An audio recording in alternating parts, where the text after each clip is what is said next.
네, 전혜연 앵커가 이 부분을 저희 맡아서 앞으로 쭉 진행해 주겠는데요.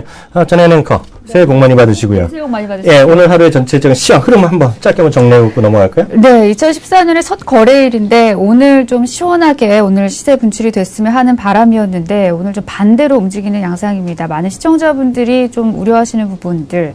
오늘 환율이 또 발목을 잡히면서 대형 수출주를 중심으로 큰 폭으로 하락하는 모습이었는데요. 1980선마저도 무너지는 모습입니다.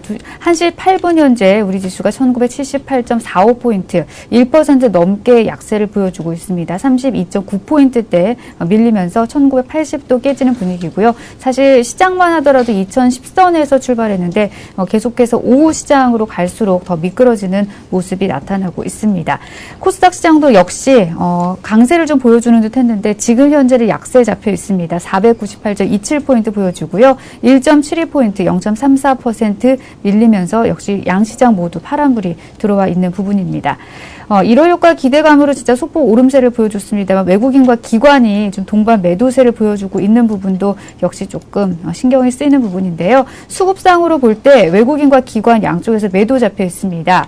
외국인의 매도 금액은 1,824억 원대, 기관은 1,130억 원대고요. 보험과 기타 법인을 제외하고는 대부분 주체들에서 매도세가 출회가 되고 있습니다. 개인만이 홀로 2,800억 원대 매수를 보여주고 있는 상황이고요. 코스닥도 마찬가지입니다. 외국인 기관 매도 잡혀 있는 상황이죠. 외국인과 기관의 매도 금액 각각 32억 원과 57억 원대 보여주고 있습니다. 개인만 105억 원 정도 홀로 매수세를 보여주고 있습니다. 네, 수급까지 살펴봤습니다. 그 특징주도 어떤 게 있죠? 시장에서 지금 가장 핫하게 움직이는 종목, 그리고 또 이제 가장 심하게 앞에서도 환율을 말씀해 주셨는데 환율 때문에 움직이는 종목이 자동차일 텐데 전반적으로 한번 다시 짚어주시죠. 네, 특징 종목별로 살펴보도록 하겠습니다. 뭐니 해도 오늘 오전 시간대부터 삼성전자와 관련해서 왜 이렇게 많이 떨어지느냐라는 질문들이 많이 올라왔는데 시작보다도 더 밀리는 상황입니다. 현재 삼성전자가 4%대 넘게 지금 빠지고 있는 부분이고요. 역시 환율과 관련해서 또 실적과 관련해서도 지금 얘기들이 많이 나오고 있는 삼성전자입니다. 시가총액 상위 1위 종목이다 보니까 이렇게 무너지는 모습과 더불어서 지수에도 좀 영향을 미칠 수밖에 없는 상황이고요. 전차 군단의 약세라고 오늘 계속 지금 단어들이 올라오고 있죠. 현대차를 대표적으로 말씀을 드리면요. 현대차뿐만이 아니라 현대차 3인방이라고 할 수 있는 기아차, 현대, 모비스도 줄줄이 밀려있는 상황입니다. 자동차 관련주 뭐니 해도 이 환율 악재로 인해서 울상을 짓고 있는 모습입니다. 자동차 부품주의 낙폭도 큰 상황이고요. 아무래도 이 환율 악재로 인해서 수출 채산성 악화 우려가 한층 커진 그런 이유로 인해서 이 관련주들이 오늘 줄줄이 밀려나가고 있는 부분입니다. 또 한 가지 그동안 CJ ENM 말도 많고 탈도 많은 이 종목 중에 하나, 이 CJ ENM이 오늘은 좀 급등세를 보여주고 있습니다. 4분기 호실적 전망 부분도 있고요. 최근에 응답하라 1994, 꽃보다 누나 최고 시청률을 또 기록하기도 했었죠. 특히 꽃보다 누나 같은 경우에는 지상파 포함해서 시청률 1위를 기록하기도 했었던 프로그램이었는데요. 이런 컨텐츠 강세와 더불어서 CJ ENM 오늘 특징주로서 또 떠오르는 모습입니다. 자, 삼성 엔지니어링이 대표적인 낙폭 과대로 떠올랐었는데요. 오늘 또 상승세를 또 강하게 보여주고 있습니다. 삼성전자로부터 공사를 수주했다라는 소식과 더불어서 삼성 엔지니어링 같은 경우에도 2% 넘는 상승세를 보여주고 있는 부분입니다. 동부 하이텍도 특징주로 떠오르고 있는데요. 현재 3.72% 상승세를 좀 보여주고 있습니다. 현대차 피인수설과 더불어서 또 얘기가 나오고 있는 부분이었고요. 마지막 또 식품료, 음식료 관련주 대표격인 오뚜기 같은 경우에도 지금 현재 3.7% 상승세를 보여주고 있는데요.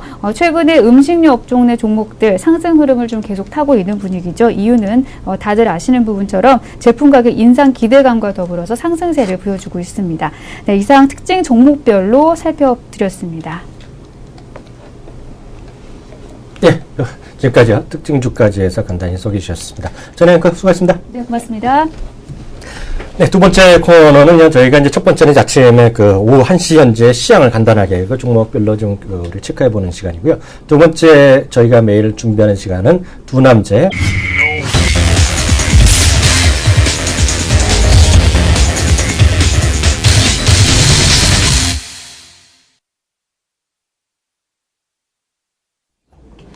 저희가 그 두 남자 리포트 보기에서는 진행 방식이 이렇게 할 겁니다.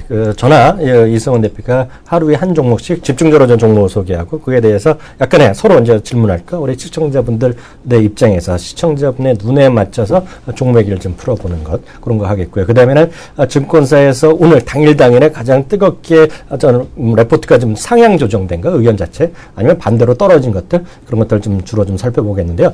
오늘은 너무나 명확한 거 아니겠습니까? 오늘은 이승원 대표 시청자분들 이해하실 텐데요. 뭔지 딱 감을 잡으셨을 것 같은데요. 삼성전자 있잖아요. 왜 이렇게 빠져요? 오늘 뭐 삼성전자 말씀 안 드릴 수 없을 것 같고요. 이미 지난주였죠. 지난주 후반부터 삼성전자에 대한 실적에 대한 우려감 이런 것들이 하우스별로 계속해서 이제 나오기 시작을 했습니다. 네. 의견들 심지어는 가장 낮게 보는 것은 영업이익 8조 정도까지 예상하는 곳이 있고 가장 높게 보는 곳이 맨 처음에는 뭐 삼성전자 그 영업이익이 뭐 당연히 3분기 이후에 4분기도 10조가 될 거다라는 네. 얘기가 있었는데 지금 뭐 그 10조 달성한 이후에 다 제일 높게 보는 것이 한 10조 근방에 대한 쪽이 되겠고 그리고 낮게 보는 것이 8조 오늘 그 삼성전자 가장 먼저 그 빠르게 그 의견 하향에 대한 리포트를 올린 곳이 바로 미래에셋입니다. 미래에셋 미래에셋 좀 자세히 한번 네. 보도록 할 텐데요.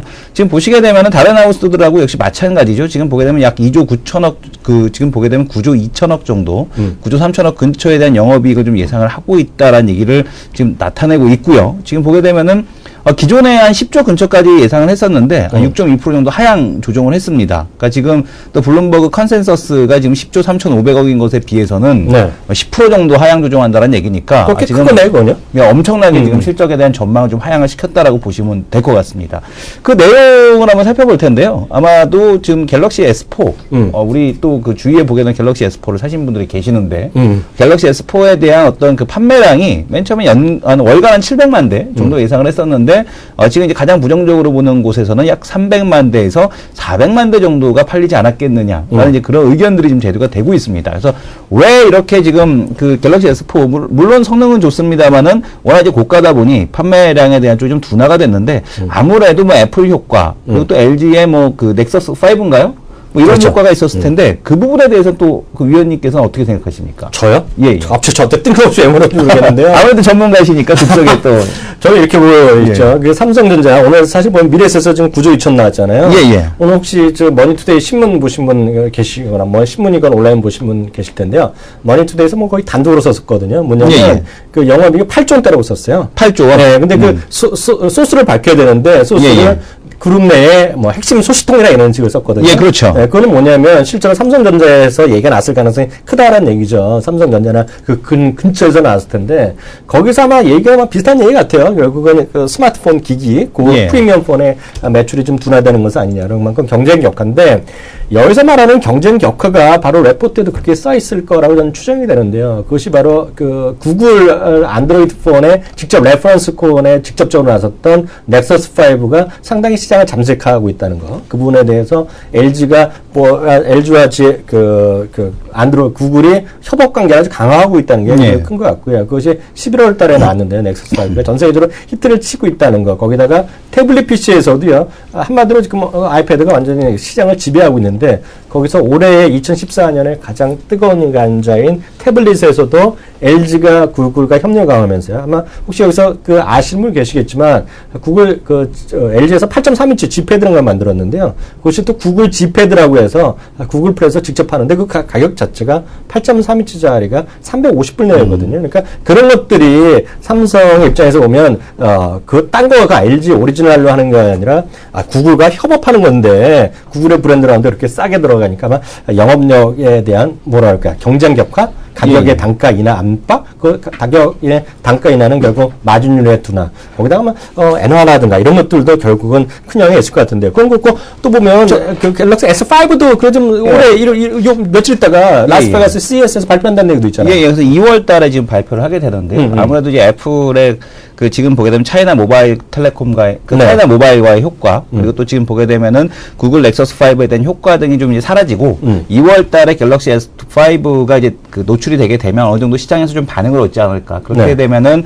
아마 삼성전자도 그 시점을 전후로 해서는 주가 이제 반등에 대한 모멘텀을 만들어가는 이제 그런 구간이 되게 될 테고. 근데 이제 문제는 뭐냐면은 이제 더 이상 갤럭시 S5가 팔로워의 입장이면 안 된다는 얘기예요. 제품에서. 끌고 나가야지. 끌고 나가야 될 텐데 아무래도 좀 혁신적인 기능, 그러니까 무선 충전이라도 좀 들어간다라면 아무래도 삼성전자에 대한 매출 확대가 그 현재 이제 그 프리미엄 폰 전략에 대한 쪽이 좀 먹혀들지 않을까. 근데 만약에 이번 그 갤럭시 S5가 별 볼 일 없다라면 지금 뭐 주가에 대한 쪽에서는 계속 박스권. 아까 레포트 좀 다시 한번 들어보세요. 그래서 그 미래에셋의 목표 주가는 얼마를 얘기하고는 이 친구들이? 예, 지금 미래에셋의 목표 주가라면 볼 텐데요. 미래에셋 목표 주가는 여전히 180만 원 유지를 하고 있습니다. 180만 원 지금 130만 원이니까 예. 거기 50만 원 그래도 그 포텐셜이 있는 건데 야 그래도 오늘 좀 너무 빠지긴. 예, 빠지는 건 상당히 많이 빠지고 있죠. 네, 더 이상 얘기할 건 없어요, 삼성에서? 예, 없습니다. 그럼 저는 오늘 한솔 그 케미칼 좀 얘기해 드릴 텐데요. 한솔 케미칼 아마 시청자분들 많이 아시는 분들 계시겠지만 저는 솔직히 한솔 케미칼 잘 몰랐어요. 근데 눈에 뜨는 게 딱 보니까 레포트를 저도 오늘 찾아보니까 눈에 뜨는 게 또 마침 또 키움증권에서 레포트를 썼던데 과산화수소를 만드는 회사라고 써 있어요. 과산화수소 하면 제가 뭐 중학교 때나 고등학교 약간 들은 것 같은데 혹시 이 대표는 과산화수소가 뭐 하는 건지는 알아요? 요즘에 좀 친하게 지내고 있습니다. 왜요? 소독약. 과산화수소가 소독약이에요? 예, 소독약입니다. 그래서 이 과산화수소가 소독약인데 이 한솔케미칼 같은 경우가 이제 그동안의 어떤 화학 제품 만드는 기업에서 좀 IT 기업 쪽으로 이제 변신한다라는 그런 내용이 키움증권에 나와서 한번 우리가 이제 같이 뽑아봤는데 그래서 어떻게 생각하세요? 그 화면 좀 보여주세요. 예. 그게 뭐냐면 우리 시청자분 잘 생각하셔야 될 것 같아요. 저 자신도 사실 과산화수소 오늘 그 얘기 듣기 전에는 저도 잘 몰랐던 내용인데 그게 여태까지는 LCD 장비라든가 이런 것들 그리고 이제 증착 장비라 그래 갖고요. 여러 가지 이제 증착이 말이 어렵지만 붙이는 거죠. 풀인데 그래서 이거를 반도체 장비 전공정 후공정에서 각자 뭐 어떤 새로운 거를 접착하고 그럴 때 쓰는 건데 그게 여태까지는 LCD 쪽엔 디스플레이 쪽엔 들어갔는데 한솔케미칼이 앞으로는 이제 2014년에는 삼성에서의 뭐 그 중국에 있는 공장 이런 쪽에 이제 새롭게 반도체 쪽에서도 이제 들어간다. 그렇기 때문에 반도체 관련해서 회사에서도 설비 투자를 많이 했고요. 그런 부분이 바로 실적으로 크게 올라가는 어찌 보면 레벨업을 하는 거기 때문에 실적 그 부분 한번 화면 한번 다시 보세요. 실적 부분 2013년에서 2014년까지 실적이 상당히 30% 이상 증가하고요. 더더욱 재미나는 것은 바로 아래 부분이 되겠는데요.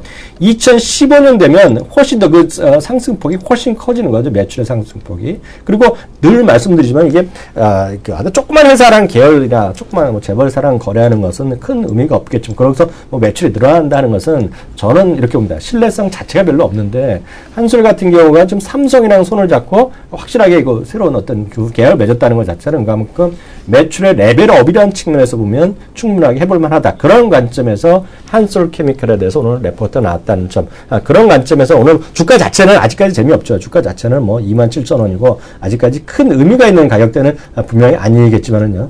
주가를 보면 12월 내내 지금 그 흔히 얘기해서 가격 및 기간 조정 정도 있는데요. 올해 그 최근 들어서 외국인에 대한 매매도 꾸준하게 그 살아있다라는 것에 주장이 있기 때문에요. 2015년에 상반기 뭐 1분기 정도에 아마 좀 탄력적인 걸 원하시는 분들은 한번 해볼 만하다라는 정도는 일단 코멘트를 간단히 드릴 수 있겠습니다. 한솔케미칼도 우리 삼성그룹하고 우리가 남이가 이쪽 아닌가요? 그렇죠. 예전에 뭐 한솔제지 다 그런 쪽 아닙니까? 예전에 한솔제지가 종이 관련해갖고 뭐 하다가 이제 한솔케미칼까지 넘어간 거죠. 그렇기 때문에 기본적으로 전자 소재 쪽으로 확실히 넘어가는 거죠. 마치 약간 비유가 좀 심할지 모르겠지만 제일 먼저 옷 만들다가 옷을 완전 띄워버리고 전자 소재로 가는 거 아닙니까? 그렇죠. 그런 쪽에서의 흐름으로 같이 이해하시면 좋을 것 같고요. 오늘 이제 그 기업 레포트 중에서 우리가 주목할 만한 것들이 있죠. 이익의 성장치 목표치를 좀 높인 거나 낮춘 거. 특히 1월 첫날이라 이 친구들 놀았으면 별로 내용이 없을 텐데 오늘 그래도 몇 개는 있죠. 그런 것들. 많이 놀더라고요. 많이 놀아 이 친구들이.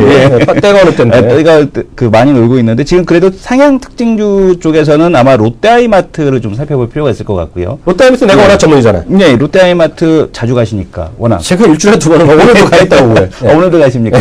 하향 특징주에서는 그 NC소프트를 좀 들어볼 필요가 있을 것 같습니다. 그것도 하는 얘기 해봐요. 일단 롯데하이마트 같은 경우는 이제 계속해서 지금 나오는 제목이 그 하반기 베이스 부담 불식 모멘텀을 회복할 전망이다라는 얘기가 있고 계속해서 그 지금 그 지점에 대한 확대가 이루어지고 있기 때문에 주가에 대한 쪽이 좀 좋지 않겠느냐라는 얘기고 이 오프 더 레코드로 좀 전달받은 소식인데 홍콩기 IB 쪽에서는 지금 소재 쪽을 별로 그렇게 긍정적으로 보지 않는다라는 얘기가 있어요. 어머니요?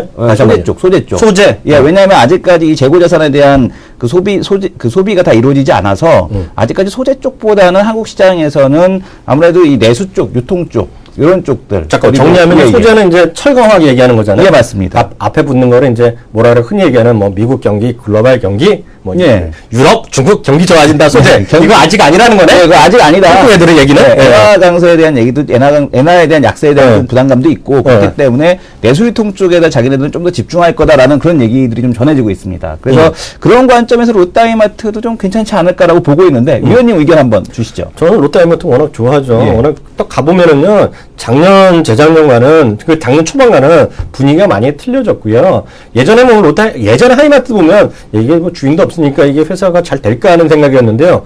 딱 이 얘기하면 자주 가봤어요? 저야 뭐 집 앞에 롯데하이마트 있으니까. 그래, 많이 가봤냐고, 있는 거. 가기야 가는데 사지는 않습니다. 저 딱 하나만 얘기 드릴게요. 예전에 하이마트 가잖아요. 아마 시청자분들도 가보시면 이해되실 텐데요. 옷을 예를 들면 사복 입어요. 사복. 예. 사복 입고요. 중간에 보면 마치 자기한테 살면 많이 좋을 것 같이 딱 와갖고 뭐 더 할인해드릴게 하면서 이만한 계산기 갖고 다녀 애들이. 그러죠. 아주 고객님만 더 싸게 해주겠다는데 지금 가면요. 롯데하이마트 가면 정복들 입었어요. 이 친구들이. 제복을 입었다. 제복 같은 거 딱 입었어요. 뭐 롯데 하이마트 옷 입고요. 예전같이 좀 더 깎아주면 안 돼요. 없다 그래요. 정말 있는지 없는지 모르겠는데 딱 그래요. 그래서 그게 많이 바뀌었다는 생각이 들죠. 그래서 그것만 보더라도 주가는 작년 말에 이거 연중 최고치 갔거든요. 제가 롯데하이마트 올해도 살아있다는 생각을 좀 개인적으로 갖고 있죠. 롯데하이마트 근데 주식을 이렇게 보니까 쉽진 않아 보여요. 인내심이 좀 많아야 될 것 같아. 오르락 내리락을 많이 하더라고요. 이 대표 인내심 없는 사람이었네. 저 같은 인내심이 좀 부족합니다. NC소프트 얘기해보세요. 예, NC는 왜 이거 그 추정치를 제가 해야 또 게임의 또 전문가니까. 하는데 또 전문가지만, 예전에 이제 과거 제가 이제 게임 업체에 이제, 이끌고 있었는데. 사장이었잖아요. 예. 이 NC소프트 같은 경우는 이렇게 보시면 됩니다. 지금 이제 과거 네오풀을 좀 보실 필요가 있을 것 같은데, 이 네오풀이 이제 던전 앤 파이터라고 그 게임이 있습니다. 근데 이 게임이 과거 이제 3년 한 10개월간 중국 시장에서 거둬들인 그 순이익이 1조 원이 훨씬 넘습니다. 1조 1천억 원이고, 근데 영업이익률이 약 90% 정도에 해당하고 있거든요. 근데 이 텐센트 홀딩스에서 이번에 이 NC소프트의 블레이드 앤 소울을 런칭을 하면서 이 던전 앤 파이터보다 훨씬 더 반응이 좋다라는 얘기가 나오고 있고, 이 던파 같은 경우는 저거 게임이란 말이에요. 부분 유료화 게임인데 이 지금 블레이드 앤 소울은 완전 정액제 게임입니다. 그러니까 매출 잔이 자체가 완전히 달라져요.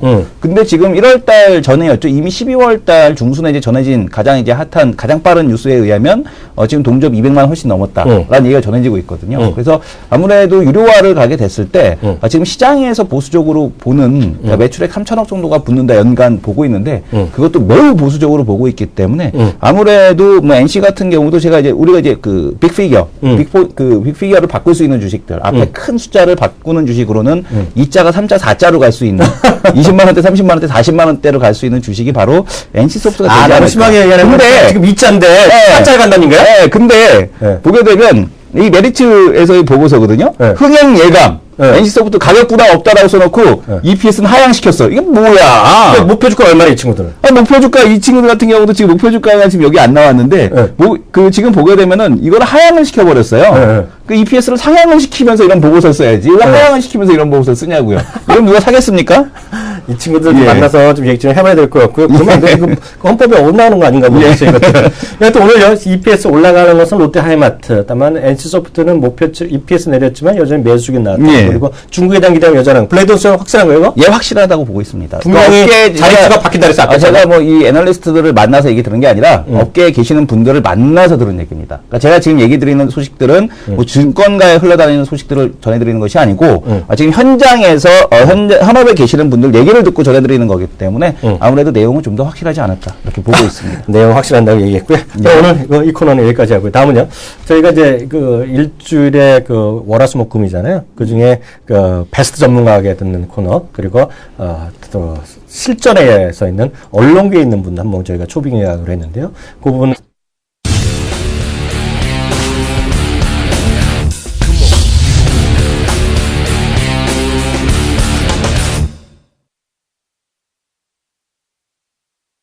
네, 그 첫 번째 베스트 전문가에게 듣는다 코너인데 왜 이렇게 웃음이 나오는지 모르겠어요. 오늘 자주 뵀던 분인데요. 네. 베스트 얼굴은 아니야. 근데 보니까 왜 이렇게 피곤해 보여? 숨어있는 베스트입니다. 제가. 숨어 있다고요? 네. 네, 제가 주동인 우리 또 이제 화면에 먼저 나왔네요. 그러니까 그렇게 얘기하려고 그래요. 그런데 네. 얘기하기 전에 좀 소개하기 전에 얘기를 하지 마세요. 기분 나빠요. 네. 우리 또 주동인 전문가 모셨습니다. 정시로 인사하시고요. 네. 새해 복 많이 받으십시오. 네, 안녕하십니까. 우리 시청자 여러분들 새해 복 많이 받으시고요. 네. 해필 제가 사실 축하를 해드리려고 이 자리에 나왔거든요. 네. 그래서 축하 박수라도 좀 쳐드리려고 이 자리 나왔는데 네. 하물며 박수 치지 말라고 지금 네. 종합주가지수가 대략 한 38포인트, 한 40포인트 아주 신고식을 호되게 하고 있습니다. 정말 저는 진짜 이 키움에 몇 년 만에 돌아오셨는데 저도 몇 년 만에 돌아왔거든요. 그래서 이 자리가 빛내드릴 수 있게끔 왔는데 안타깝지만 이게 너무 이렇게 농담을 많이 하면은 아마 우리 청취자분들이 시청자분들이 욕을 하실 것 같아 갖고 제가 조금만 하겠습니다. 어쨌든 새해 복 많이 받으시고요. 우리 키워드리 아니 채널 K가 이게 커질 수 있게끔 많이 도와주시길 바라겠고 제가 다시 한번 말씀드리면 숨어있는 베스트입니다. 제가 7월 2일 입사자이기 때문에 이번 베스트 대상에서는 들지 않습니다. 됐고요. 무지하게 울더라고요. 내가 하루만 일찍 들어왔어도 하반기 베스트라고 근거 없는 얘기를 하시더라고. 나는 그런 숫자는 그런 얘기 하지 마시고. 숨어있는 베스트라고 제가 그러니까요. 그 주동인님 인물도 비주얼도 베스트, 실력도 베스트라는데 황금박쥐 7님이란 분이 여기 쓰셨거든요. 저 모르는 저희 회원 아이디 아닙니다. 알바로 하시고. 아유 절대 저는 치사하게 그런 거 알바 쓰진 않습니다. 그런 거 아니에요? 예. 오늘 근데 말이 나온 김에 이제 본론으로 들어가죠. 네네. 벌써 본론으로 들어갑니까? 3분기에 베스트 3위 이렇게 온 거로 제가 이렇게 첩보상을 얻어놨거든요. 네네네네. 그래서 베스트 3위를 하셨는데 네네. 지금 시장이 오늘 전체적으로 안 좋잖아요. 네네. 어떻게 보세요, 시장? 1월 달에 좀 이 가격보다 훨씬 위로 갈 것 같아요? 너무 단도직입적으로 말씀을 하셔갖고 사실 저는 좀 이제 좀 이렇게 부연 설명을 해드리려고 그랬었는데 올해 화두 자체가 딱 부러지게 말씀드리면 환율이다라는 거죠. 그러니까 우리 대통령 연설에서도 그리고 정부 정책에서도 결국은 내수라는 부분, 내수를 활성화시키자라는 그 역량 부분을 과거에서는 진짜 말 그대로 성장에 포커스를 뒀다면은 올해는 내수 부양, 경기 부양 이쪽으로 포커스를 잡은 걸로 판단이 되고 오늘 환율도 마찬가지로 장중에 아까 6원 이상 급락을 했고요.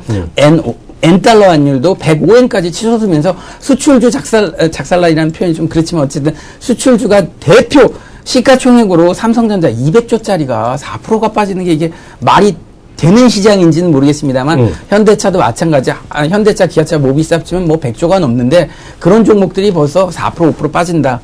사실 민감하게 반응했을 뿐이지 그러니까 방향성이 이미 나왔기 때문에 민감하게 반영했을 뿐이지 약간 좀 오버한 부분은 분명히 있습니다만 중요한 건 뭐냐면 시장은 그 민감한 부분 즉 가능성만 갖고 간다라고 했을 때 그걸 밀어붙이는 경향이 있기 때문에 아무래도 시장은 올해 화두는 무조건 환율이고 결국 그 정부가 예상하고 있는 내수 부양 이쪽으로 포커스를 맞추시면 큰 실패는 없을 거다라고 제가 너무 간단하게 요약을 말씀드립니다.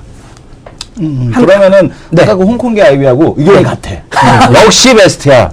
자, 한마디로 평정을 하지 않았습니까? 예, 맞습니다. 좀 더 부연 설명을 해드리고 싶은데 스트레스 받으실까 봐. 왜냐면 지수 나쁜데 저 인간이 나와서 또 자랑질 한다고 그럴까 봐. 사실 시장이 작년에서도 마찬가지였습니다. 시장은 사실 한 줄기를 타고 갔으면 그렇게 어려운 시장은 분명히 아니었었고요. 제가 뭐 이렇게 자랑을 하고 나온 건 아닙니다. 근데 실제로 개인들은 목표는 나스닥 보고 다우 보고 목표를 잡고 현실은 코리아 코스피 지수를 보니까 환장하는 거죠. 속 뒤집어지는 겁니다. 그래서 이상은 높고 현실은 진짜 말 그대로 그러니까 멀리 보면 희극이지만 가까이 보면 비극인 시장이 대한민국 시장에 연출이 되다 보니까 점점 뭐 개인들 떠난다라고 하는데 사실 개인들이 떠나면 주식은 어쩔 수 없이 바닥이라는 거죠.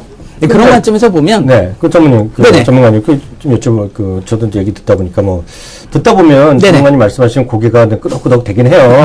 근데 저 생각해보면 그럼 시장이 어떻게 될 거냐는 건데 아까 이제 이런 얘기가 있잖아요. 환율에 대한 그거가 화두라고 얘기하시잖아요. 저도 보면 그 부분에 저도 동의할 수밖에 없겠는데 문제는 수출주가 안 되면 이제 내수주를 얘기했잖아요. 근데 내수주만 돼갖고 시장이 유지가 될까 모르겠습니다. 어떻게 여태까지 방향성이 누구보다는 아래쪽으로 가는 거 아니에요? 아니요. 지수는 항상 큰, 1900에서 2000선에서 큰 변동성은 없을 거라 봅니다. 왜냐면 실제로 삼성전자가 작년 6월달 JP 모건 한마디에 작살이 났는데 그 위에 대한민국 시장이 엄청나게 안 좋았던 부분은 아니거든요.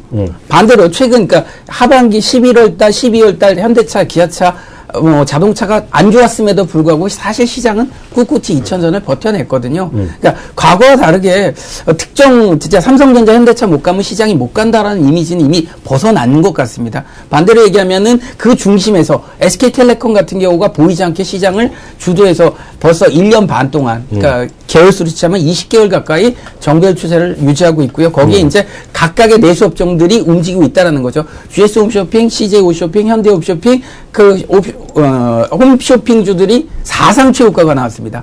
사상 최고가. 그러니까 한 번도 밟아보지 못한 사상 최고가.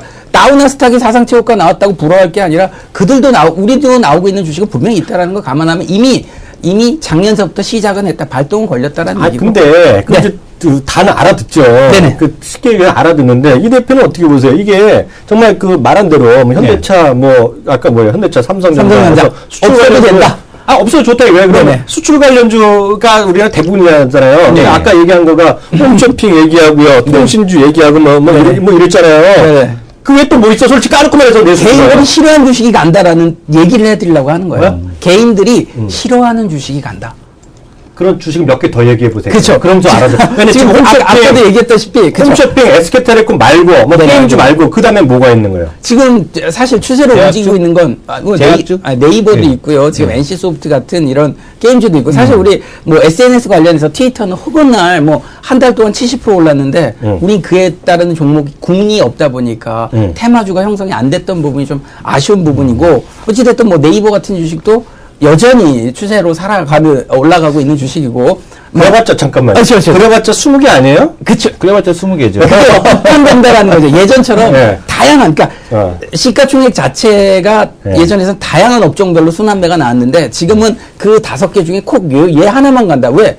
고객 예탁금이 없기 때문에 13조 원대로 뚝 떨어졌고 과거에서 뭐 20조 넘던 그걸 감안하면 시장의 유동성, 거래량 감안하면 갈 수 있는 종목이 워낙 제한적이고 국한되기 때문에 실제로 작년 하반기도 마찬가지. 제가 우리 회원님들을 이렇게 이끌어 가면서도 특정 종목, 업종 수단매가 아닌 특정 종목 위주로만 가기 때문에 그들 위주로만 공략을 해야 된다. 고객 예탁금이 모두 끌고 갈 시장이 아니기 때문에 정말 선별적으로 선택과 집중이 필요한 시장이다. 지금 이 극단적인 양극화는요, 이미 작년에 보여줬죠? 올해는 더 크게 보여줄 가능성이 크기 때문에 여러분들이 진짜 말 그대로 높은 수익률을 원하신다라고 했을 때 그 선택이라는 부분은 정말 더 이제 주시장에서 더 중요한. 주동인을 선택하라는 거예요. 그쵸. 결국 얘기한다라고 한다면, 그러면 베스트에게 듣는다 해가지고 제 얘기를 들으러 나오시지 않으셨습니까? 그렇죠? 저는 좋아요. 듣는 건 좋은데 물론 이건 투자자들, 시청자분들이 잘 판단하시면 될 것 같은데요. 네. 딱 질문을 드릴게요. 네네. 아까 20개, 저는 들어도 지금 20개밖에 생각이 안 나요. 네네. 그러면 딱 시청자분들이 원하는 질문, 저는 이걸 묻고 싶어요. 아까 그럼 저 수출주보다는 내수주 얘기했잖아요. 네네네. 딱 제가 그 대상이 되는 거 몇 개 물어볼게요. 네네. 은행주 어떻게 보세요? 은행주도 무조건 되죠. 지금 10년물 미국 왜냐면 은행주 오른 적이 없잖아요. 까놓고 그렇죠. 말해서 크게 봐서. 지난 30일 날 하나은행이 전고점 10월 고점을 돌파하면서 새로운 추세를 만들어 갔습니다. 그러니까 사실 은행주도 개인들이 싫어하는 대표적으로 은행주는 개인들이 따분해서 거래를 안 합니다. 증권주는 과거에서 증권주는 거래량도 크고 간혹 상한가도 나오기 때문에 굉장히 좋아하던 게 증권주였는데 은행주는 거래량도 금액도 크고 이렇게 등락이 작다 보니까 삼성화재, 삼성생명 개인들이 좋아하는 주식 아니거든요. 그렇죠? 근데 하여튼 은행, 보험 이쪽은 개인들이 좋아하는 주식이 아닌데 그런 주식이 움직인다라는 게 이 포인트의 특징이고 10년물 국채 수익, 그러니까 미국 10년물 국채 수익률을 따라가고 있다. 그리고 금리가 현재 양적 완화 축소로 인해서 상승하는 쪽으로 간다. 그런 거 감안하면 우리는 원화 강세, 조달 금리를 감안하면 그렇죠? 은행들이 해외에서 조달 금리를 감안하면 원화 강세는 실질적인 수혜주고 운용하는 보험사들 같은 경우에서도 역시 수혜주로 움직일 수 있다라는 거죠. 역시 또 소장님 얘기 들어보니까 또 그럴듯해요. 네. 은행주가 이제 시작이다라는 거. 제가 사실 이런 얘기 또한 깔때기를 들이댄다라는 얘기 같은 느낌이 드는데 제 잘났다라는 거. 죄송하지만 제가 지난주 공방에서 은행주 반드시 하셔야 됩니다. 라고 했던 포인트였었고요. 지금 보이지 않는 주도주죠. 그들이 이제 등장하고 있다는 거죠. 그러면은 아마 이렇게 봐도 될 것 같아요. 지금 오늘 같은 경우도 시장에서 건설주가 오르고 건설주 세게 오르고 아침에 이제 우리 지금 밀리긴 했습니다만 그렇죠. 은행주도 같이 올랐었는데 건설주 좋아지니까 은행주도 같이 간다라는 측면으로 봐도 될까요? 그렇죠. 정말 정책적인 부분 내수주. 그렇죠. 내수부양의 포인트를 놓기 때문에 사실 내수부양에서 정부가 할 수 있는 내수부양이 도대체 뭐가 있겠습니까? 일본을 감안하면 일본은 쿠폰을 나눠줘서 쓰게끔 하지 않습니까? 그럼에도 불구하고 불구하고 내수 부양은 안 됐는데 우리나라에서 할 수 있는 가장 큰 내수 부양은 결국 건설 경기 부양이기 때문에 다시 한번 또 우리 이명박 대통령도 안 되는데 박근혜 대통령 정부에서 되는 거예요, 그게? 또 이게 갑자기 이렇게 정치적인 발언으로 물어봐요. 그게 아니라. 된다고 봐야죠. 된다고 보는 거예요? 그럼요. 왜냐하면 집권 1년 차에서 한 얘기가 만약에 지금 집권 4년 차라고 한다면 씨알도 안 먹힐 수 있습니다만 이제 거의 집권 2년 차니까. 그렇죠. 2년 차니까 가장 먹히는 시절이라고 본다면 적어도 시장은 순응하는 시장이 될 거다. 저희 시청자분들이 이제 저를 좀 아시는 분이 계시고요. 우리 년부터 키움 방송 보셨던 분은 저를 알 거고요. 네. 저나 이승원 대표는 이제 저는 이제 머니투 방송에서 주로 일을 하고 있고요. 네네. 우리 이승원 대표는 아시다시피 한국경제TV에서 일하고 있는데요. 네. 저 특징은 딱 하나요. 뭐요? 웬만한 거 제가 잊어버리지 않습니다. 제가 말한 거 잊어버려도 출연자가 이 얘기한 건 다 기억하는 사람이기 때문에 기억하십시오. 네, 진격의 전문가 코너 오늘 첫 번째 코너 수고해 주셨고요. 다음번에 기회했을 때 또 한번 모시겠습니다. 하여튼 축하를 드리려고 하는데 하여튼 시장 때문에 시장이 축하를 안 해주네요. 시장 걱정하지 마시고 축하를 하고서 나중에 시장을 걱정하지 마시고요. 네네. 주동 전문가 오늘 하루 수고하셨습니다. 감사합니다. 네, 수고하셨습니다.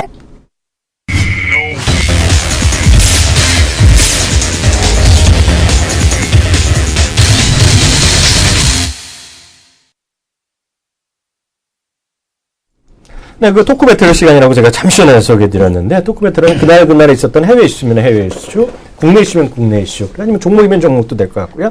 그 안에 어떤 종목군이면 종목군이 될 것 같은데요. 오늘 이슈 우리가 준비한 건 환율 얘기부터 좀 해야 되겠죠? 환율 얘기도 환율 얘기인데, 이 10년 만기 국채 수익률 이 얘기를 안 할 수가 없을 것 그게 같아요. 문제죠, 또. 그 지금 아마 방송을 통해서 아니면 아침에 이제 나오는 뉴스나 아니면 전일자 뭐 브리핑 시장 전망에서 보셨던데, 지금 3%대를 10년 만기 국채 수익률이 넘어갔습니다. 화면에서 지금 보시게 되면은 11월 달 이후로 지금 테이퍼링에 대한 얘기가 얘기가 나온 이후로 계속해서 이렇게 시장에서 이게 상승률을 이렇게 기록하는 걸 볼 수가 있는데요.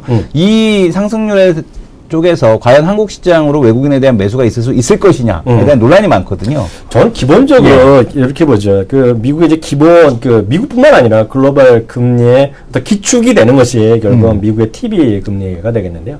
미국의 이제 기본적으로 미국의 이제 우리 식으로 보면 국채죠. 국채 이제 10년짜리도 있고 30년짜리 있고 여러 가지가 있는데 기준이 우리 입장에서 가장 전 세계에서 기본이 되는 게 10년짜리 TV 본드의 레이트라고 보셔야 되겠는데요. 지난 29일 날 그리고 31일 날 3%를 넘어서 끝났어요. 30일 날 미국 시간 30일 날은 3% 약간 아래로 갔는데 이 3%로 돌파하고 있다는 것 자체는 이게 2011년 이후로 처음이거든요. 2년 반 만인데 이것은 크게 봐서는 우리한테 부담이 될 수밖에 없다는 겁니다. 물론 이런 건 있어요. 일정 부분 초기에 좀 올라가면 미국 경기가 좋아진다는 것을 의미하는 거죠. 결국 약간 어려운 되겠지만 금리가 올라간다는 것은 미국의 경기가 좋아진다는 거기 때문에 거기서 나온 얘기가 약간 어려운 얘기 해드리면 그레이트 로테이션이라는 얘기가 있어요. 그것은 결국 로테이션이니까 대전환이라는 뭐 영어 표현이 되겠는데 그것은 이제 채권 가격이 떨어지는 거죠. 금리가 올라가니까 채권 가격이 떨어지는 건데 채권을 팔고 주식을 산다는 얘기인데 그 그레이트 로테이션이 일정 수준은 가능하겠지만 이 부분은 좁게 보거나 넓게 보면 미국에서는 맞을 수 있지만 바로 역설적으로 해외에 있는 자금이 빨아들이는 효과라는 거죠. 그래서 미국의 투자 전략가 중에 가장 가장 요즘 화두가 된다라고 얘기할까요? 화두라는 표현을 쓰면 영어로 쓰면 좀 죄송하지만 컴백 투 USA입니다. 컴백 투 USA. 그러니까 미국으로 다시 돌아오라는 거예요. 뭐가 돈이 돌아오냐면 돈이 빠져나갔던 돈이 미국으로 다시 돌아오라는 얘기인데 바로 이 부분 때문에 기억하기 싫죠. 왜냐하면 작년 7, 8, 9월 때 이머징 마켓이 박살납니다. 돈이 많이 빠졌어요. 그 당시에 7, 8월에 나왔던 것이 뭐 중국에 뭐 박살난다 얘기 나왔던 거 아니에요? 기억하시죠? 네. 그 부분이 이제 9월, 10월 나오면서 싹 사라졌고 다시 주가가 반등했는데 그때가 또 3% 넘었던 시기인데요. 지금 이렇게 3% 넘어가는 것이 단기적으로는 미국의 글로벌 경기도 좋아진다 다른 의미가 있겠지만 가장 우려가 되는 것은 이런 금리가 올라가는 것이 결국은 한국이 아직까지 불행하게도 한국은 이머징 마켓에 포함되어 있는 거 아닙니까? 지금 그 MSCI가 FTS는 아니지만요. 그렇지만 MSCI 이렇게 들어가 있는 것 자체가 크게 부담이 될 수밖에 없다라는 기본적인 생각을 갖고 있기 때문에 금리가 올라가는 것 자체 저는 기본적으로 우리나라에서는 뭐 대형 악재라는 생각을 저는 갖고 있는데 어떻게 보세요? 저는 좀 그렇게 생각하지 않고 있습니다. 그렇게 어떻게 보고 있다고 이 아저씨가 지금? 아주 반박을 바로 해버렸는데요. 그 이유는 뭐냐면은 그 달러 인덱스를 같이 보실 필요가 있다라고 봐져요. 그러니까 금리가 올라가면서 달러 인덱스가 강세로 간다. 그러면 정말 그 앞에서 그 말씀해 주셨던 친구들처럼 미국으로 기원하라라는 그 의견이 맞을 겁니다. 근데 이제 달러 인덱스가 강세로 가지 않고 있다라는 얘기가 어떤 것을 의미하냐면 이 달러 인덱스가 강세로 전환되지 않는다라는 것 자체가 미국으로 자산에 대한 이동에 대한 흐름 자체가 별로 나타나지 않고 있다라는 얘기입니다. 2%대에서 3%대로 올라오는 과정에서도 전혀 그런 흐름에 대한 쪽이 감지되지 않았다라는 것은 지금 시장이 유동성 장세에 대한 쪽에서 실적 장세로 넘어가는 과정에 과도기에 있기 때문에 이머징 마켓에 대한 자산에 대한 어떤 두려움 그런 것들은 존재하고 있으나 현재 미국 시장으로의 자산 배분 흐름에 대한 쪽이 나타나고 있지 않아서 여전히 그렇게 바라볼 필요는 없다. 좀 불안하게 바라볼 필요는 없다라고 저는 보고 있고요. 그렇다면은 지금 시장에서 우리나라 시장이 왜 이렇게 지금 조정이 나타나고 있는가에 대한 쪽에서는 아무래도 이제 그 엔화에 대한 효과에 대한 쪽이 좀 더 크다. 그러니까 엔화에 대한 우리나라 시장만으로 놓고 본다라면 그러니까 글로벌 그 실적 장세에 대한 쪽 시장은 실적 장세로 계속 가고 지금 보게 되면은 엔화에 대한 쪽이 좀 그 약세가 둔화될 수 있는 시점, 그때를 저는 4월달이라고 보고 있습니다. 그 이유가 뭐냐면은 지금 그 계속해서 엔화가 약세로 가는 거는 지금 그 올해 4월달에 일본의 소비세 인상에 대한 쪽이 지금 예정이 돼 있습니다. 근데 그걸 앞두고 나서 지금 그 경기가 죽을까봐 이 아베가 추가적인 경기 부양을 하지 않겠느냐라는 그런 것 때문에 지금 엔화가 약세로 가는 거거든요. 그럼 이제 이벤트가 완료가 되는 4월달이 되게 되면 소비세 인상에 대한 쪽이 나타나게 되면 아무래도 그거를 기점으로 해서 엔화의 추가적인 약세는 더 이상 나타나지 않을 가능성이 높다. 그래서 아마 그때를 기준으로 해서 한국 시장이 다시 한번 메리트가 부각이 되는 9월 달에도 역시 마찬가지였거든요.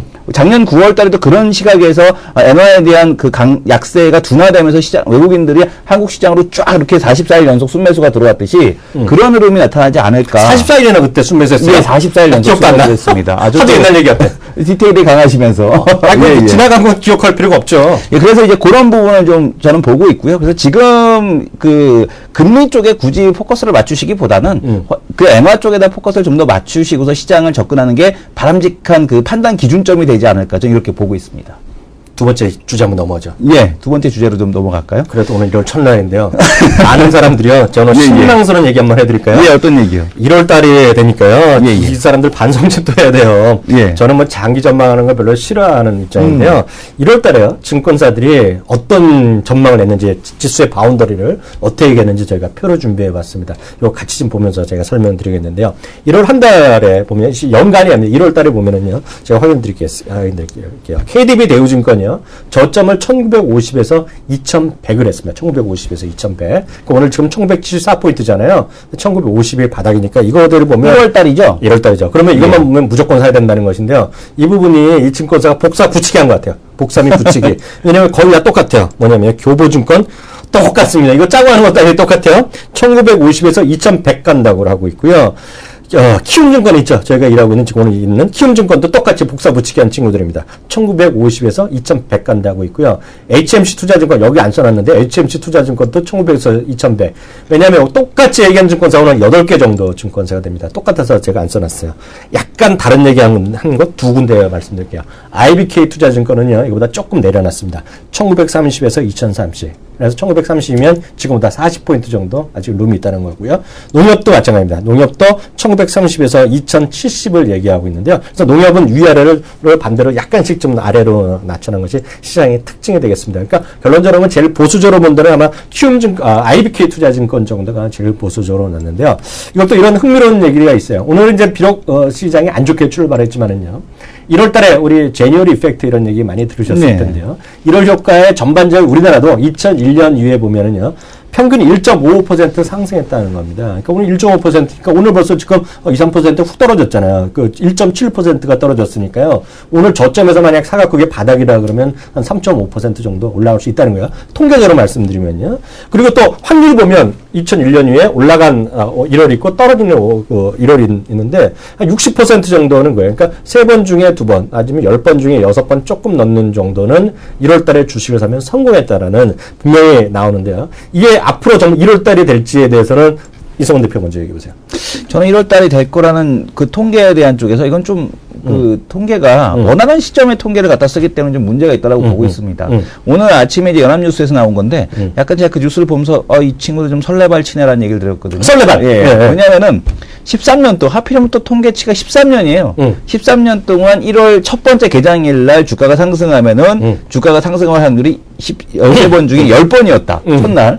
오히려 하락을 하면은 그 오히려 또 반대적으로 하락을 했다는 얘기거든요. 그래서 지금 보게 되면은 뭐 주가가 상승을 했음에도 하락을 했음에도 불구하고 상승했음에도 불구하고 하락한 날은 3번밖에 안 됐다라는 얘기를 하더라고요. 그래서 그거 보면서 야 이거 좀 그 설레발 치는 것 같다. 미국 시장 올랐으니까 우리 시장도 오를 거라고 생각한 것 같은데 좀 그건 아닌 것 같은데라는 그 판단이 들었어요. 근데 이제 앞에서도 말씀을 드렸습니다만은 외국인들에 대한 매수세가 이렇게 좀 이렇게 빨리 이렇게 들어올 수 있는 환경이 여전히 구축이 되지 않고 있기 때문에 아무래도 1월 효과에 대한 쪽 그렇게 크게 기대하지 않는 것이 좋겠고 시장에서 좀 그러니까 지금 거래대금도 거의 없습니다. 그래서 지금 시장에서는 너무 이렇게 빠른 기대에 대한 쪽보다는 조금 이제 그 돌아가는 시점을 좀 이렇게 찾아가시면서 천천히 시장에 대한 쪽을 좀 바라봐야 되지 않을까. 저는 그래서 1월 효과에 대한 섣부른 기대는 조금 금물이다라는 말씀을 드리고 싶습니다. 저는 이렇게 보고 있어요. 아마 그 연합통신에서 한 거나 아마 뭐 증권사나 그런 레포트도 아니죠. 과거 경험치를 2000년 이후 그냥 단순하게 엑셀을 갖고 나온 수치인데요.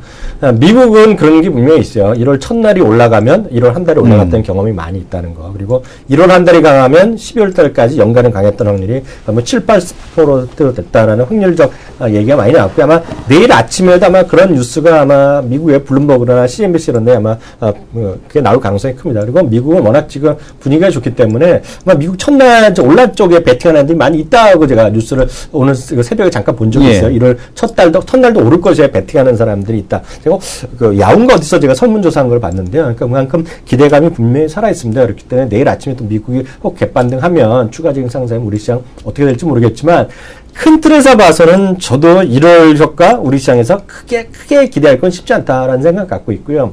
가장 큰 요인은 저는 뭐 그 두 가지를 보는 거죠. 어찌되었건 간에 삼성전자가 어닝 가이던스가 이제 다음 주에 나오잖아요. 그리고 1월 말에 이제 본실적이 나오고 현대차 본실적이 나오는데 2012년 4사분기 있죠? 2012년 4사분기, 그러니까 작년, 지난달에 나왔다까지 아니라 2016년 4사분기에 보면 어닝 쇼크들이 많이 나왔어요. 그때가 보면 그 영업이익률이 많이 둔화됐을 때입니다. 그래서 현대자동차가 그 직전에 3분기 연속 영업이익률 10% 하는 거가요. 8%로 훅 떨어졌거든요. 그때가 NI에 대한 약세 우려감이 다시 한번 부각됐던 것인데 아마 삼성전자라든가요, 현대차가 이번에 그런 찬스를 우리가 완전히 배제할 수 없다는 측면에서 본다 그러면 그런 부분에 1월에 너무 큰 기대를 가질 필요는 없다. 물론 미국이 좋아지고 외국인 들어오면 분위기 훅 바뀔 수는 있겠지만은요. 너무 어닝 가이던스 나오고 어닝이 나오는 것들이 시장에서는 일단은 크게 부담이 될 수밖에 없지 않냐라는 기본적인 생각을 갖고 있습니다. 반대로 종목군을 보면 오늘 같은 데보다 그래도 강한 종목군이 있잖아요. 어떤 것들이 있어요? 일단은 가장 눈에 띄는 데가 어디냐면은 이 플랫폼 업체들. 미국에서도 지난 그 작년에 하나의 주가가 이제 많이 상승한 그런 기업들을 보게 되면은 1위 종목이 어딘지 아십니까? 뭐, 내가 어떻게 하라고요? 위원님께서 가장 좋아하시는 종목이요. 넷플릭스? 맞습니다. 네. 딩동댕. 그 넷플릭스가 가장 높게 올라갔는데요. 그러니까 이런 플랫폼 업체들, 뭐 페이스북이라든가 트위터라든가 넷플릭스 같은 이런 그 플랫폼 업체들에 대한 주가 상승이 좋았는데 국내에서도 아마 이런 업체들을 우리가 플랫폼 업체라고 좀 분류를 해볼 수 있을 것 같습니다. 대표적으로 네이버 같은 경우가 역시 마찬가지겠고요. CJ E&M 그리고 또 지금 보게 되면 아프리카 TV 그리고 인터파크까지. 그래서 이런 기업들, 이런 그 기업들에 대한 쪽들은 여전히 오늘 같은 그 주가가 그렇게 급락하는 과정에서도 강세에 대한 모습을 보여주고 있는데 이런 흐름이 나타나고 있다라는 것은 올해에도 마찬가지로 아직까지 그 온기가 선진국 시장에서 그러니까 쉽게 얘기하면 장치 설비 쪽 있잖아요. 대표적으로 뭐 이런 그 화학 소재라든가 이런 그 장치 설비 쪽에 대한 메리트가 부각되기 전까지는 이런 그 인터넷 플랫폼 업체들에 대한 강세가 좀 계속해서 이어지지 않을까. 그래서 그 탑픽으로는 여전히 올해 작년에 하반기에도 네이버가 탑픽 그 역할을 했지만 올해에도 아마 탑픽에 대한 역할을 하지 않을까 좀 이렇게 보고 있습니다. 위원님께서는 어떻게 생각하세요? 갑자기 다 동의하는 바고요. 저는 뭐 넷플릭스 워낙 좋아하니까요. 제가 또 미국 사람 또 친구 있잖아요. 나한테 뜬금없이 물어보더라고요. 작년 초에. 뭐 사면 되냐고. 그래서 딱 두 개 얘기해줬죠. 어떤 거요? 구글이랑 넷플릭스. 구글이랑 넷플릭스. 올해도 넷플릭스가? 올해도 간다고 보죠. 올해도 작년에 230% 넘게 올랐는데. 올해도 간다고 보죠. 올해도 갑니까? 넷플릭스 써보는 분들은요, 안 살 수가 없는 그런 거다 보시면 될 것 같고요. 뭐 구글도 마찬가지죠. 그래서 그런 거 하면 좋다는 생각 갖고 있고요. 오늘 갑자기 뜬금없는 주식 하나 봐드릴까요? 특징주 보면은요. 저희가 작년에 10월 말인가? 여기 한번 첫날 왔을 때 있잖아요. 팔 때. 그날 현대로템 상한가 들어갔잖아요. 상한가였죠. 근데 그 다음에 훅 빠졌잖아요. 예, 예. 현대로템 오늘 또 올라가는데 혹시 이유 아세요? 아니 도대체 로템은 왜 가는 겁니까? 현대차, 기아차 다 빠지고 있는데 혼자 올라가는 거 많이 빠져서? 이건 저희 머니터리 방송 제가 나오는 방송에서 예. 맨날 제가 그 다코스라고 얘기하는 건데 포인트는 딱 하나입니다. 그 정몽구 회장이 그 뉴스 찾아보시면 아실 텐데요. 그 작년 연말에 현대 기아 그 임원회의 하면서 호통을 쳤잖아요. 아, 호통을. 친 게 이유가 뭔지 아세요? 뭡니까? 이 임원들이 내년도 사업 보고하면서 중국의 뭐 제사 공장 정도 한번 만들어 볼까 얘기했더니 엄청 호를 낸 거예요. 무슨 소리 하냐고. 미국이랑 러시아도 증설하라고. 미국과 러시아도 네, 증설합니까? 그 물량 싸움에서 뒤지지 말란 얘기 했거든요. 근데 왜 중요하냐면, 결국 올해 팔아봤자 800만 대요. 생산 캐파가 820만 대, 맥시멈 잡았자. 근데 1000만 대 가겠다는 거거든요. 근데 1000만 대가 왜 중요하냐면, 여러분들 잘 기억하세요. 자동차가 1000만 대 간다 그러면요. 물론 현대차는 투자 많이 하니까 어떻게 될지 모르지만요. 부품회사들도 투자할지 모르지만은요. 그냥 투자한 돈을 받아서 쓰기만 하는 게 어디냐면요. 딱 현대로템이랑 현대글로비스입니다. 현대글로비스는 절비 날려야 되고요. 현대로템은 쉽게 얘기하면 삼성의 엔지니어링 같은 거예요. 그 공장 만들고 플랜트 하는 거거든요. 잘 모르셔서 그렇죠. 현대로템이 그냥 뭐 기차만 만들다. 그건 절대 아닙니다. 플랫폼의 비중이 몇 프로 정도가 40%가 되는 거죠. 40% 그 플랜트 비중 말하는 거잖아요. 플랜트 비중에. 네, 40% 돼요. 야, 그러면 이 증설할 때마다 다 같이 들어가고 기차도 만들 수 있고 혹시 이거 철도민영화라고 아니, 용어는 중요한 게 아니고 철도민영화 그게 중요한 게 아니라 용어는 중요한 게 아니고 혹시 거기에서도 수혜를 볼 수 있나? 그건 몰라. 그건 모르고요. 그거는 관심도 없고 예. 현대로템이면 제가 봤을 때는 현대자동차 설비 투자 해외 증설에 최대 숨겨준 수혜주라고 보고 있다는 거를 제가 지난번에도 말씀드렸다시피요. 좀 방송에서 모니터에서 맨날 하는데 똑같다는 생각. 근데 이게 상장하고 나서 아직까지 기관 물량 다 안 나온 것 같은데. 그러니까 올해 제가 말씀드리잖아요. 올해 다코스. 이 다코스. 네, 왜냐면 그런 것들이 3개월, 6개월 가는 겁니다. 그래서 3개월, 6개월은 그 상장했던 가격대에서 올라갔다 내려가겠지만 제가 봤을 때 하반기까지 봐서 전 모르겠어요. 작년에는 이맘때 현대글로비스 탑표를 쳤는데 현대차 그룹 내에서 올해는 현대로템이 바닥 대비는 제일 많이 오를 수 있다. 갑자기 그런 생각이 드네요. 그래서 현대로템의 상장가가 23,000원이었으니까 아직도 약 50한 상장가가 얼마였다고요? 23,000원이요. 근데 지금 3만 원이니까 아직도 가격은 여전히 좀 높게 형성이 돼 있네요. 시초가는 이거보다 예. 있지 않았나요?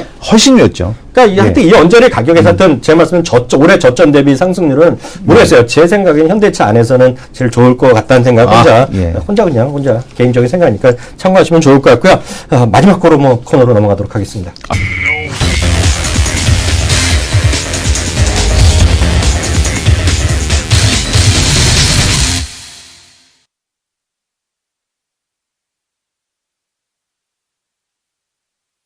네, 그 마지막 코너입니다. 마지막 코너는 그 이름 자체가 좀 섹시해요. 두 남자의 하이로 코너로 정해봤습니다. 하이로, 우리 시청자분들, 이런 것도 하시는 분 계실지 모르겠는데요. 막판에 보면은요, 그 포커 할 때 보면 하이로 하시잖아요. 그래서 그 위냐 아래냐를 하는 건데요. 이것은 반 재미고 반은 저희의 전략에 대한 두 사람의 그 전략 전술을 이해하시고 참고하실 수 있다. 그런 관점에서 제가 한번 구성을 해봤고요. 나중에 이게 좀 잘 되면요, 우리 시청자분들 같이 참여할 수 있는 코너를 저희가 한번 준비해서 기획을 한번 채널 K팀이랑 같이 해보겠는데 뭐냐면 지금 현재 지수가 1973입니다. 그죠? 네, 맞습니다. 코스닥은 497인데 코스닥은 큰 의미가 없어 보입니다. 당분간요. 그래서 코스피 1972포인트를 기준으로요. 오늘 종가까지 1시간 남았잖아요. 예. 1시까지 잘 들으세요. 이 대표 나중에 딴소리 하지 마시고요. 지금보다 지수가 위로 쭉 올라갈 거냐 아니면 아래로 가겠느냐에 대한 두 사람의 의견이니까 우리 시청자분들 참고하시면 될 것 같습니다. 그래서 저부터 하겠습니다. 저는 하이냐 로우냐에서 로우로 가겠습니다. 로우로 가십니까? 네. 문제 얘기. 저는 하이로 가겠습니다. 하이로 가겠어요? 예, 하이로 갑니다. 그럼 저가 왜 로우로 가는지 한번 얘기해 보겠습니다. 저 화면 좀 보세요. 저기 아마 페이스북에 좋아요를 카피한 것 같은데 저거 파란색인데 그 약간 상하 반전시켜 놓은 그림인 거. 뒤에 저 포장지 배경 좀 바꿔주시고요. 포장지는 약간 썩었어요. 포장지는 좀 바꿔야 될 것 같습니다. 포장지는 좀 와이셔츠 같아, 그죠? 예. 와이셔츠인데 약간 식탁보 같아요, 식탁보. 그런가? 식탁보인가? 맞아, 그런 것 같은데요. 저는 이런 얘기를 드리고 싶어요. 제가 오늘 왜 그 하이로우에서 로우를 잡냐면 그렇다고 해서 엄청 많이 빠진다는 그런 걸 떠나서 저는 이렇게 생각하고 있어요. 지금 시장은 누가 뭐라고 그래도 외국인 판이죠. 예. 근데 외국인이 내가 딱 봐서는 지금 2,600억인데 이거 아침부터 썰렁하게 훅 나오더라고요. 제가 여태까지 업계에 딱 제가 그 1990년 4월 1일 날 증권업계에 들어왔거든요. 예. 아직까지 그날 첫날 무슨 일 했던 일도 기억나는 사람인데 나중에 천천히 말씀드리겠고요. 저는 로우를 잡는 이유는 외국인이 아침부터 이렇게 많이 팔을 때는 물량이 더 남았다. 물량이 더 남았고 지금 제일 많이 파는 것들 딱 보면 나오잖아요. 예. 큰 것들이 많이 팔죠. 지금 보시면요. 예. 딱 보면 삼성전자, SK하이닉스, 현대모비스 이런 거 중심으로 많이 팔잖아요. 지금요. 예. 현대차까지 해서 1위부터 5, 6위까지가 그런 것들 쫙 깔려 있는데요. 제가 봤을 때는 남은 수량이 종가에 많이 또 나오더라고요. 종가까지 해서 앞으로 1시간 동안 외국 매도가 계속 나오면 많은 하락폭은 있을 것 같지 않지만 지금은 하이냐 로우냐 잡으면 저는 로 쪽에 쓰고 싶다. 로 쪽에 간단히 말씀드리고 싶네요.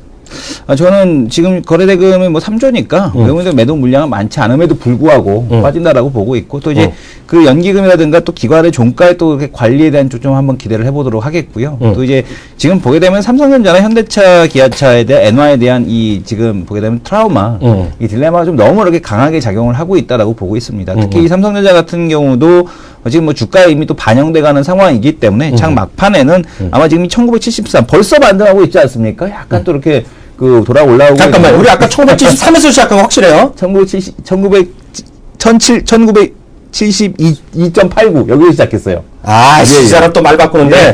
좋아요. 1972.86이 자꾸 들어가죠. 72.86. 그 이상으로 반등에 대한 가능성은 전 높다라고 보고 있습니다. 예, 애시당초님이 지금 딱 이런 얘기 했어요. 뭐를 거실 건지 궁금한데요. 이거를 하루 이틀은 또 점잖쳐지 안 하고요. 한 달 동안 있잖아요. 한 달 동안, 오늘이니까 한 달 동안 마지막 날 공개할 겁니다. 누가 많이 맞췄는지. 공개해서. 예. 그래서 뿅망치라도 맞아야지 뭐. 뿅망치 있습니다. 뿅망치라도 사갖고 와서 가져오겠습니다. 서로 5대 까는 거로. 뿅망치로. 저야 뭐 이럴 게 없으니까. 그리고 한 달 동안 해갖고 맞추는 사람이 이 자리에 앉는 걸로 하면 되죠. 예, 알겠습니다. 오케이? 예, 한 달 동안. 그래서 하이로 하나씩 해야 될 것 같고요. 그래서 우리 그 분위기 나중에 되면 우리 오늘은 재미없으니까 그런데 나중에 많은 시청자들 같이 동참할 수 있는 걸로 맞겠고요. 마지막 그 전략 전술 마지막 한마디씩 하는 거 오늘 또 준비해 봤는데 저는 이렇게 봅니다. 보수적 대응을 하자, 오늘은. 기본적으로 보수적 대응을 하자는 생각 갖고 있고요. 매수 시점은 늦추자라는 생각 드립니다. 다만 내일 이후에 또 미국 사람이 처음에 또 개판되면 어떻게 나올지 모르겠지만 기본적으로 오늘 하루 종가까지 본다면 일단 보수적으로 시장 대응하자. 가장 큰 이유는 여전히 외국인의 썰물 같은 매도이기 때문에 말씀드리고 싶네요. 예, 장기적인 시각에 대한 쪽은 여전히 긍정적으로 좀 바라보겠고요. 왜냐하면 펀더멘탈에 대한 변화가 아니라 환율에 대한 변화이기 때문에 그렇다라고 말씀을 드리겠고 1분기는 그러나 1분기만큼은 좀 앞에서도 말씀 주신 것처럼 보수적 대응 그리고 중장기적으로 본다라면 매수에 대한 기회가 되지 않을까 이렇게 보고 있습니다.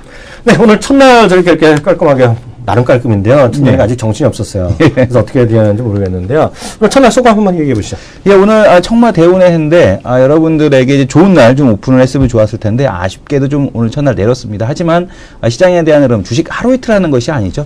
여러분들 우리가 투자 문화에 대한 쪽도 하루 이틀 도박하듯이 하시지 마시고 좀 긴 관점에서 좀 우리가 투자라는 관점 그리고 어떤 우리가 자산 배분에 대한 관점에서 접근한다라면 우리가 이 시장에서도 반드시 살아남고 승리할 수 있다라는 말씀을 드리겠습니다. 매일 그렇게 더 좋은 말씀 하시려면 나중에 똑같은 말 반복적으로 어떻게 하시려고 그렇게 길게 하시는데 계속 바꿔야죠. 인데요. 저도 마지막 소감 한번 드리겠습니다. 사실 처음 그러니까 2달 만에 다시 한번 왔고요. 본격적으로는 4, 5년 만에 제가 채널K 이 스튜디오에 왔는데요. 이런 생각이 드네요. 하루 이틀 주식은 모르죠. 하루 이틀을 맞춘다고 얘기하는 사람 자체를 저는 신뢰하지 않습니다. 그건 뭐 하나님도 모르고 아무도 모르죠. 귀신도 모르는 게 주식인데 그렇게 보지 마시고요. 큰 흐름에서 시장에 대한 비중을 어떻게 생각하고 어떻게 뷰를 갖고 가냐.